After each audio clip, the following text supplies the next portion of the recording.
ہمیں پیشاب کی چھینٹوں سے بچنا چاہیے۔ آج کل ہمارے نوجوان کیا کرتے ہیں کہ کھڑے ہو کر پیشاب کرتے ہیں، جہاں کہیں ان کو موقع ملتا ہے، کوئی جگہ ملتی ہے، دیکھتے ہیں کوئی دیکھ نہیں رہا تو وہاں پر کھڑے ہو کر کیا کرتے ہیں کہ وہ پیشاب کرنے لگ جاتے ہیں، جس کے وہاں پر ہوا چل رہی ہوتی ہے یا کسی وجہ سے چھینٹیں واپس پاؤں کے اوپر یا کپڑوں کے اوپر پڑتی ہے، تو جس کی وجہ سے گناہ بھی ہوتا ہے۔ اور اس کے بارے میں رسول اللہ صلی اللہ علیہ وسلم کیا فرمایا سنیں۔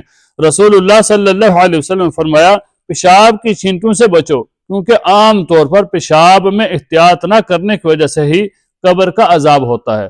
تو یہ قبر کا عذاب ہوتا ہے جو پیشاب کی چھینٹوں سے آدمی اپنے آپ کو نہیں بچاتا۔